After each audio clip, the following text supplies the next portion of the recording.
Hello बच्चों, क्या हाल चाल है। मैं हूं गौरव, स्वागत करता हूं आपका मेरे अपने यूट्यूब चैनल गैलीलियो क्लासेस पे। ठीक है, आज मैं आपको पढ़ाने वाला हूँ ग्राफ्स, है ना।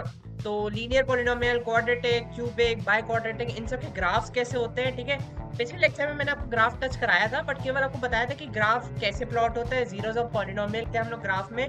ठीक है, तो बेसिकली ऐसी टाइप की चीजें मैंने आपको कराई थी। ठीक है, बट आज मैं आपको बताने वाला हूँ कि लीनियर का ग्राफ कैसा दिखता है, क्वाड्रेटिक का ग्राफ कैसा दिखता है, क्यूबिक का ग्राफ कैसा दिखता है। ठीक है, एक जनरल पॉलिनोमियल जो nth डिग्री का होगा उसका ग्राफ कैसे दिखेगा। ठीक है, तो बेसिकली ये सब मैं आपको पढ़ाने वाला हूँ। बहुत इजी कॉन्सेप्ट है, बट हाँ, इसके लिए आपको पुराने लेक्चर्स देखना बहुत जरूरी हो जाता है। इसलिए आई बटन में मैं आपको लिंक दे रहा हूँ। ठीक है, पुराने लेक्चर्स की जाओ, पहले पुराने लेक्चर्स देखो, उनको अच्छे से समझो, तभी आज का लेक्चर आपको स्मूथली समझ आएगा। ठीक है, और हाँ, मेरे पढ़ाने का तरीका अच्छा लग रहा है, अगर अच्छा लग रहा है तभी लाइक करना। ठीक है, वीडियो को शेयर कर देना। ठीक है, ताकि सबका भला हो सके। ठीक है, और कमेंट कर देना अगर कोई डाउट हो। ठीक है, नोट्स आपको डिस्क्रिप्शन में हमेशा मिल रहे होते हैं। ठीक है, उनको भी जाके चेकआउट कर लेना। ठीक है, और मेरे साथ बने रहने के लिए आपको सब्सक्राइब बटन दबाना पड़ेगा और बेल आइकन को भी दबाना पड़ेगा। ठीक है, तो चलिए अब without any further delay, late ना करते हुए, लेट्स गेट स्टार्टेड।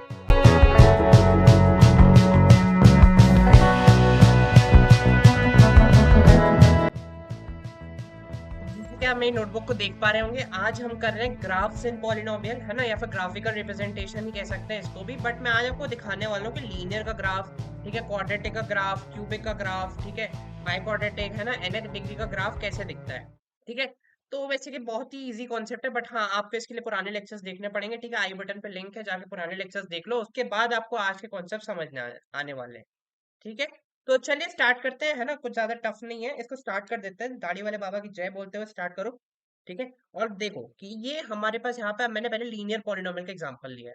ठीक है, लीनियर पॉलिनोमियल मैंने आपको पढ़ाया था, इसकी डिग्री क्या होती थी, वन, है ना।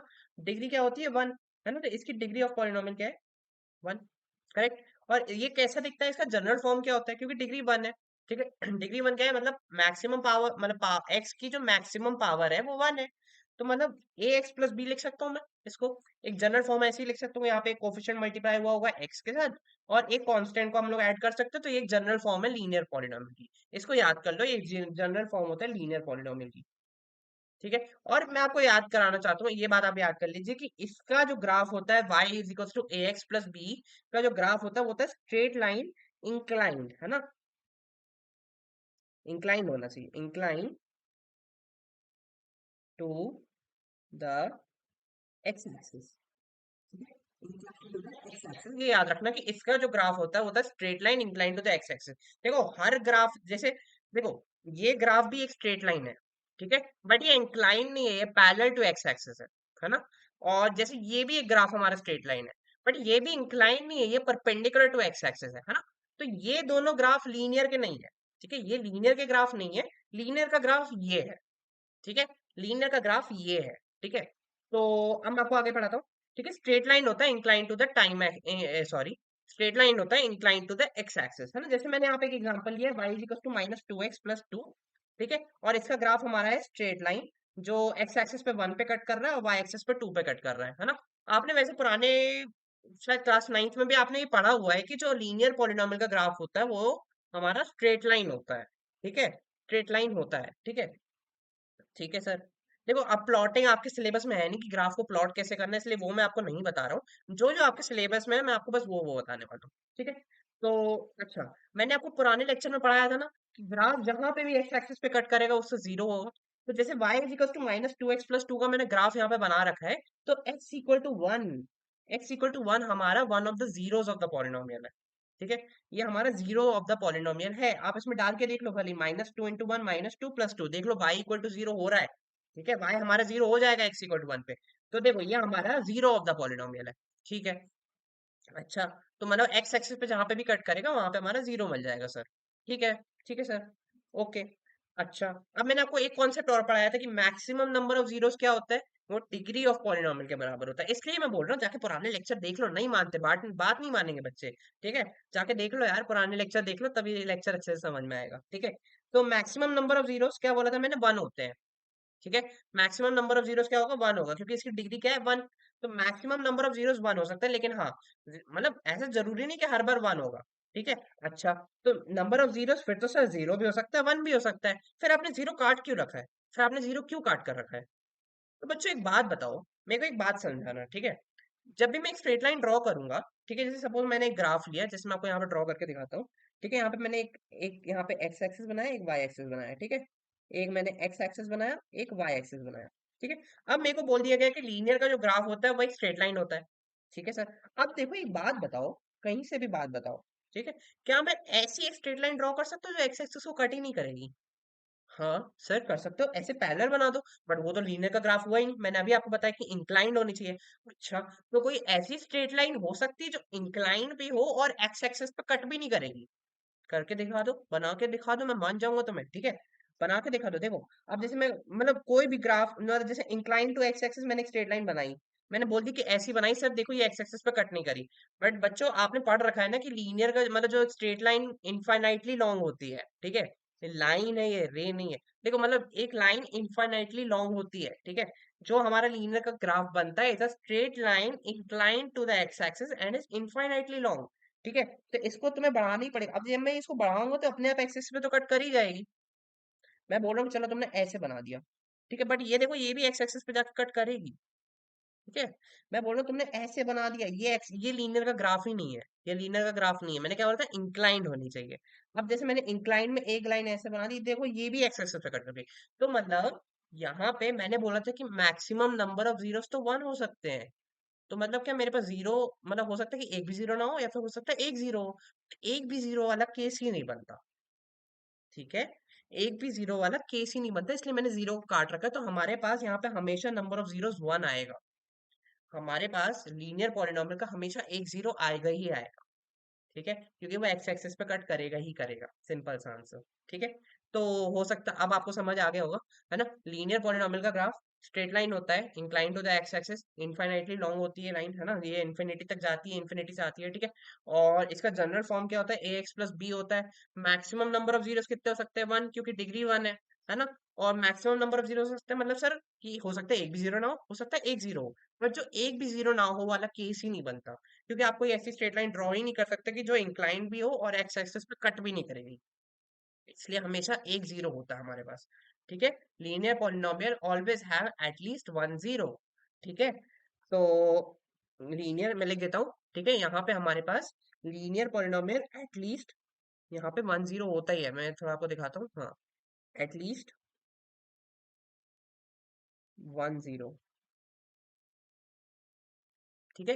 यहाँ पे एटलीस्ट एक जीरो तो आएगा ही। अच्छा, अब मैं एक बार जरा इस ग्राफ पे भी डिस्कशन करना चाहूंगा कि जैसे यहाँ पे एक स्ट्रेट लाइन बनी, बट ये इंक्लाइन नहीं है, तो हमें पता है कि ये लीनियर का ग्राफ नहीं है। तो फिर ये क्या ग्राफ है? हमें पता है ना, हमने कोऑर्डिनेट ज्योमेट्री पढ़ रखी है पहले। तो यहाँ पे ये लाइन की क्या बोल सकते हैं कि यहाँ पे y इक्वल टू, हर जगह देखो यहाँ पे y इक्वल टू टू है, ठीक है। यहाँ पे भी y इक्वल टू टू है, ठीक है। यहाँ पे भी y इक्वल टू टू है। इनफैक्ट यहाँ नेगेटिव साइड में आओगे तो भी y इक्वल टू टू है, ठीक है। हर जगह y इक्वल टू टू है। तो मैं ये बोल सकता हूँ कि यहाँ पे ये इस लाइन की equation y equal to two है ना। इस लाइन की equation y equal to two है। और यहाँ पे देखो, यहाँ पे या तो मैं इसको ये लिख सकता हूँ कि y is equal to two, है ना, या फिर y is equal to constant बोल सकता हूँ, ये y is equal to constant का ग्राफ है, ठीक है। यहाँ पे y is equal to constant का ग्राफ है ना, ठीक है। y is equal to constant का ग्राफ है, तो ये कॉन्स्टेंट का ग्राफ है, ठीक है। ये एक लीनियर पॉलिनॉमियल का ग्राफ नहीं है, ये कॉन्स्टेंट का ग्राफ, ठीक है। ये एक लीनियर का ग्राफ नहीं है, y is equal to constant का ग्राफ है। तो y is equal to constant का ग्राफ कैसा होता है, अब आपको समझ आ गया, parallel to the x axis, है ना? ये आपने पहले भी पढ़ा हुआ था, ठीक है। अच्छा, अब ये क्या है, जैसे यहाँ पे सपोज मैंने यहाँ पे x इक्वल टू टू है यहाँ पे, ठीक है। तो देखो यहाँ पे हर जगह देखो, यहाँ पे भी x इक्वल टू टू है, ठीक है। यहाँ पे भी x की डिस्टेंस टू है, यहाँ पे भी x इक्वल टू टू है।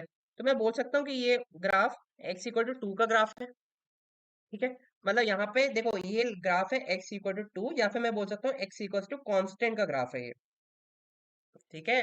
ये पॉलिनोमियल नहीं है, ठीक है। मैं बोल रहा हूँ कि ये x इक्वल टू कॉन्स्टेंट का ग्राफ है, यहाँ पे हमारा x इक्वल टू कॉन्स्टेंट का ग्राफ है ये पॉलिनोमियल मतलब ये लीनियर पॉलिनोमियल का ग्राफ नहीं है, ठीक है।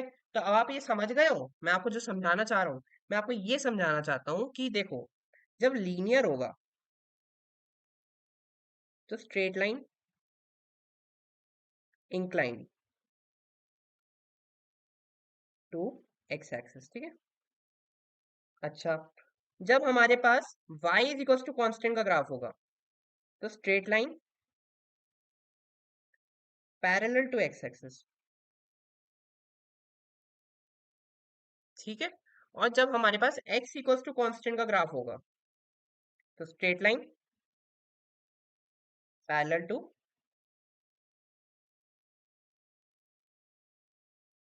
y axis. ठीक है, हो गया, समझ आ गया? ठीक है, बात समझ आई? ये मैं आपको नोट्स में दे दूंगा। ठीक है, और बाकी ये है, मैं आपको यही कॉन्सेप्ट समझाना चाहता था। ठीक है, तो अब करते हैं अपने नेक्स्ट ग्राफ क्वाड्रेटिक पॉलिनोमियल की तरफ। ठीक है, तो अब आप जैसे देख सकते हैं कि क्वाड्रेटिक पॉलिनोमियल है ना। अब क्वाड्रेटिक पॉलिनोमियल मैंने आपको पढ़ाया था जिसकी डिग्री क्या होती है, 2 होती है। ठीक है, अब इसकी डिग्री 2 है, मतलब x की मैक्सिमम पावर 2 रही होगी, तो मतलब एक्स स्क्वायर हो सकता है, x हो सकता है और एक कांस्टेंट टर्म हो सकता है। तो वही देखो यहाँ पे जनरल फॉर्म मैंने लिख दिया। यही होता है ना जनरल फॉर्म क्वाड्रेटिक इक्वेशन का, यही होता है ना। तो y is equal to a x square plus b x plus c, ये इसका जनरल फॉर्म हो गया। ठीक है, और इसका ग्राफ आप लोग याद करेंगे कि इसका ग्राफ होता है पैराबोला। अब सर पैराबोला क्या होता है, हमने आज तक पैराबोला नहीं पढ़ा। पैराबोला किस फिगर को कहते हैं, मेरे को नहीं समझ आया। तो बेसिकली जो अपवर्ड यू होता है और एक जो डाउनवर्ड यू होता है, या एक लेफ्टवर्ड यू या एक राइटवर्ड यू, ये सब पैराबोला कहलाते हैं। ठीक है, ये सब पैराबोलास कहलाते हैं। ठीक है, तो अभी आपको बस ये पढ़ना है और ये पढ़ना है, ये अभी आपके सिलेबस में नहीं है। ठीक है, तो ये पैराबोला और ये पैराबोला। ठीक है, तो आप ये समझ लो कि क्वाड्रेटिक इक्वेशन का ग्राफ एक पैराबोला होता है। ठीक है, अब मैं आपको दिखाता हूँ कि ये ग्राफ दिखता कैसा है। देखो, अब मैं आपको समझाता हूँ। तो जैसा कि आप देख पा रहे होंगे, ये क्वाड्रेटिक इक्वेशन का ग्राफ है, इसे हम पैराबोला कहते हैं। ये हमारा पैराबोला है। ठीक है, ये हमारा पैराबोला है। ठीक है सर, अब देखो क्वाड्रेटिक इक्वेशन, मैंने आपको एक कॉन्सेप्ट पढ़ाया था कि मैक्सिमम नंबर ऑफ जीरोस क्या होता है, डिग्री ऑफ पॉलिनोमियल के बराबर होते हैं। तो यहाँ पे हमारे पास मैक्सिमम नंबर ऑफ जीरोस कितने आ सकते हैं, 2। ठीक है, क्योंकि डिग्री ऑफ पॉलिनोमियल क्या है, 2। डिग्री ऑफ पॉलिनोमियल 2 है, तो मैक्सिमम नंबर ऑफ जीरोस भी कितने आ सकते हैं, 2 आ सकते हैं। ठीक है, अब देखो मैक्सिमम 2 आ सकते हैं। ठीक है, तो ऐसा जरूरी नहीं कि हर बार 2 आएंगे, हो सकता है एक भी जीरो ना हो। ठीक है, हो सकता है एक जीरो हो सकता है दो जीरो। ठीक है, तो वही मैंने लिखा हुआ, number of zeros can be 0, 1 और 2। अब आप बोलेंगे सर आपने पिछली बार जीरो काट दिया था, इस बार क्यों नहीं काटा। अब मैं आपको दिखाता हूँ कि आप ऐसा भी एक पैराबोला बना सकते हो जिसमें एक भी जीरो नहीं आएगा। ठीक है, अच्छा धीरे धीरे चलते हैं, बहुत फास्ट हो रहा है, धीरे धीरे चलते हैं। अच्छा, अब देखो ये होता है ग्राफ एक क्वाड्रेटिक इक्वेशन का। ठीक है, मैंने बोला maximum number of two zero हो सकते हैं, तो मतलब ये एक्स एक्सिस पे मैक्सिमम 2 टाइम्स काट सकता है। हो सकता है एक भी बार ना काटे, हो सकता है एक बार काटे, लेकिन मैक्सिमम 2 बार काटेगा, उससे ज्यादा नहीं काटेगा। ठीक है, तो यू शेप बनेगा और जो कि हो सकता है मैक्सिमम 2 बार कट करे। ठीक है, बट ऐसा जरूरी नहीं कि हर बार 2 ही बार कट करेगा। अब आप ये 3 ग्राफ को देखो, ये भी एक यू है, ये भी एक यू है, ये भी एक यू है। ठीक है, ये भी पैराबोला है, ये भी पैराबोला है, ये भी एक पैराबोला है। ठीक है, लेकिन देखो यहाँ पे ये 2 बार कट कर रहा है एक्स एक्सिस को, यहाँ पे ये केवल एक ही बार कट कर रहा है, और यहाँ पे तो एक कट ही नहीं कर रहा है। ठीक है, तो अब आप समझे, ये मैक्सिमम जीरो वाला केस है, number of zeros equal to 2। यहाँ पे नंबर ऑफ जीरोस क्या है, मैंने क्या बोला था, एक्स एक्सिस को जितनी बार कट करे या टच करे। ठीक है, तो यहाँ पे देखो ये टच कर रहा है ना, यहाँ पे y की वैल्यू 0 हो गई ना, तो ये हमारा 0 है ना। तो यहाँ पे नंबर ऑफ जीरोस कितने हैं, 1। ठीक है, और यहाँ पे नंबर ऑफ जीरोस कितने हैं, 0। यहाँ पे एक भी 0 नहीं, क्योंकि इसने एक्स एक्सिस को कट ही नहीं किया। देखो आप एक ऐसा पैराबोला बना पा रहे हो ना जो एक्स एक्सिस को कट ही ना करे, मतलब यहाँ पे 0 वाला केस भी पॉसिबल है। तो या तो हमारे पास एक भी 0 नहीं होगा क्वाड्रेटिक में, या फिर हो सकता है एक 0 हो हमारे पास क्वाड्रेटिक में, या हो सकता है हमारे पास दो जीरोस हो। अच्छा, अब ये आपने पहले पढ़ा हुआ है। ठीक है, मतलब याद है आपने जब क्वाड्रेटिक इक्वेशन पढ़ा था।